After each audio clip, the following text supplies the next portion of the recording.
ปีสุดท้ายที่เฮาได้เฮียนด้วยกันปีสุดท้ายที่เฮาจะต้องจากกันผ่านการเฮียนผ่านวันเวลาจนทำให้เฮาได้หูจักกันได้เป็นเพื่อนกันจนวันนี้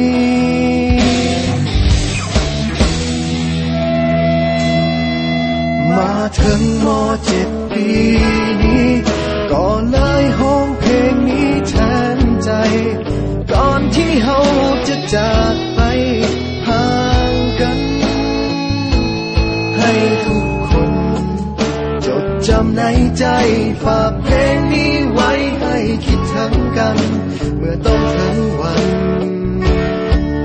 ที่จากไป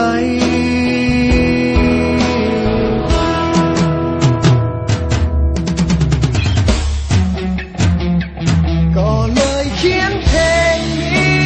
ขึ้นมาให้ทุกคนหูไว้ออกมาจากหัวใจของเพื่อนคนนี้ถึงจะอยู่แห่งผลใดยังคิดถึงกันทุกวินาที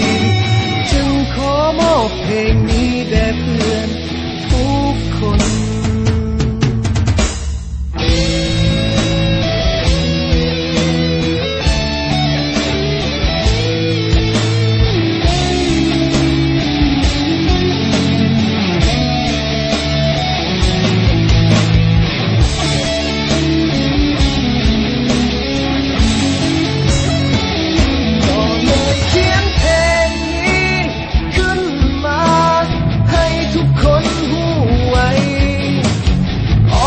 จากหัวใจของเพื่อนคน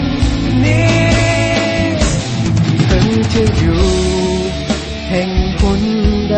ยังคิดถึงกันทุกวินาทีจึงขอมอบเพลงนี้แด่เพื่อนทุกคน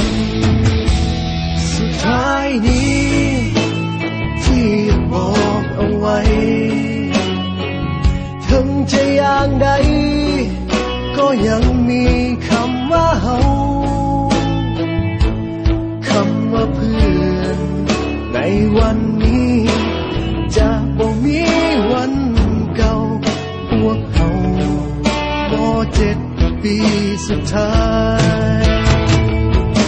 คำว่าเพื่อนในวันนี้จะบ่มีวันเก่าพวกเฮาม.7 ปี